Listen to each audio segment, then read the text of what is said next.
Exanima is a highly peculiar presence in the RPG niche due to its use of momentum and inertia as foundation stones for its gameplay mechanics.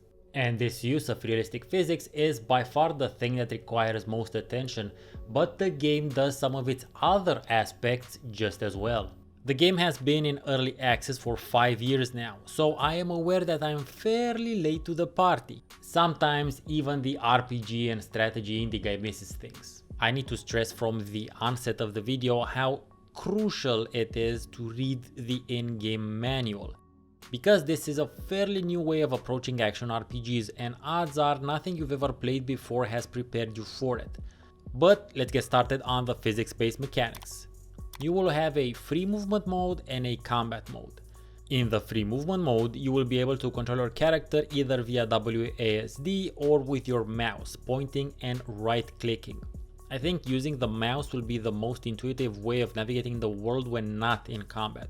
You can walk, run or sprint, but you will notice quite quickly that due to the lack of environmental lighting in this mysterious dungeon, you will generally prefer to walk and maybe just slightly run, seeing as how your only source of light is your torch. There will be areas that are lit, but those are fairly few. Exploring the dark rooms will also require you to zoom in to a certain extent and make ample use of the camera moving opportunities because you'll want to see what is on every side of any room you're in. The physics-based mechanics extend to most of the surrounding objects as well. You can pick things up, move them around, place them in your inventory if you wish, even though I don't know how useful most of the things actually are. The physics-based combat is brutal and fairly difficult to get a handle on. Thankfully, the game comes with an arena feature, allowing you just to fight using different types of weapons to get a better feel for it.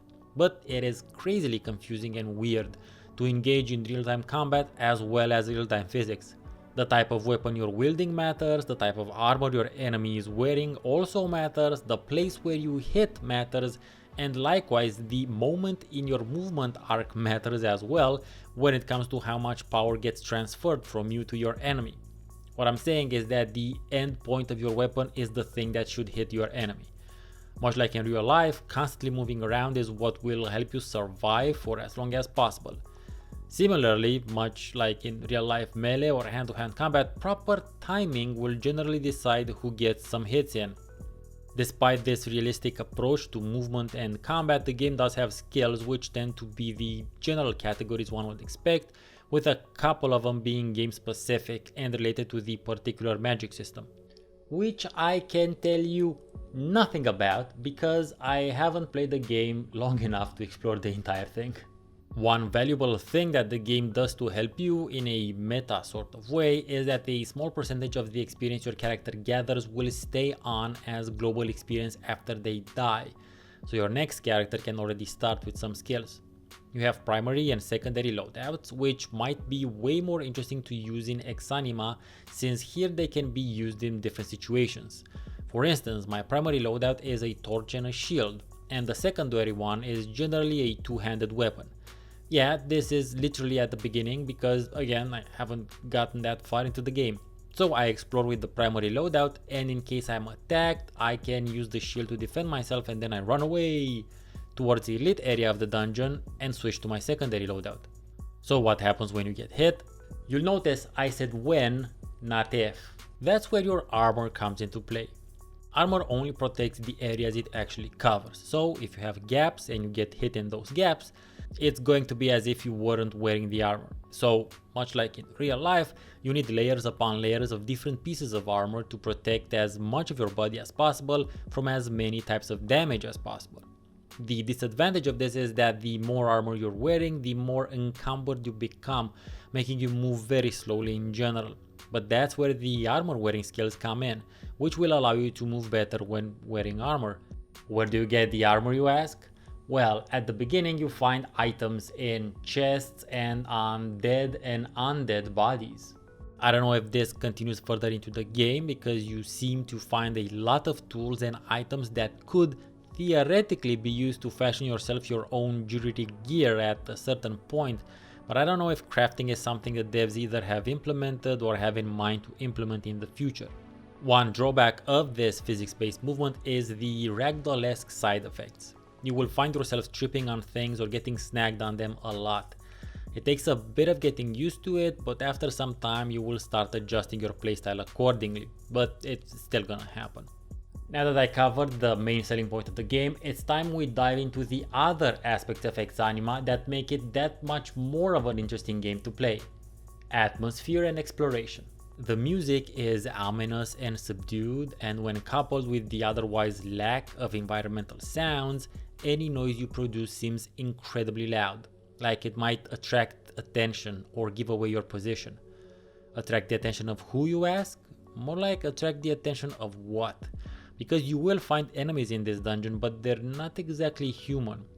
They seem to be reanimated dead, although not completely mindless, because they will not all attack on sight. In fact, they will generally simply walk around the place, and if you don't attack first, they won't either. As I mentioned earlier, at the very least, the first part of the game is very inconsistently lit, and as such, opening each creaking door, which by the way is also physics based, will be a surprise for the first couple of runs. You will only get to see what it contains once you step into it with your torch and look around.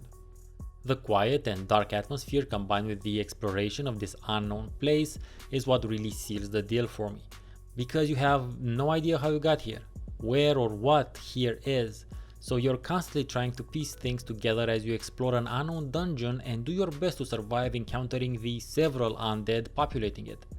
You will find logbooks of various things, rooms that look like storage areas for different types of materials, a blacksmith, a kitchen, and in at least one of them you will find another live human you can take with you as a companion. Exanima brings a fresh approach to the indie action RPG realm, walking in the footsteps of predecessors like Die by the Sword or Silver, which also did different things with their approach to combat mechanics, but obviously Exanima takes things up several notches. While I haven't gotten that far into it, what I did play has been very interesting and intriguing, and if anything I've said or shown in this video sounds remotely interesting to you, then you might want to give it a deeper look. Hey there dear watcher who's still watching, thank you very much for sticking around. I've recently started a Patreon page, so if you want to and can throw a couple of bucks my way to help me get more games and improve my recording setup, go on there and check out the tiers and rewards. If you can do that but still want to help me grow my channel, please consider subscribing, turning on the notification bell, and of course sharing the video far and wide. I've been Steven Ansons, thank you very much for watching, see you next time and have a great rest of the day.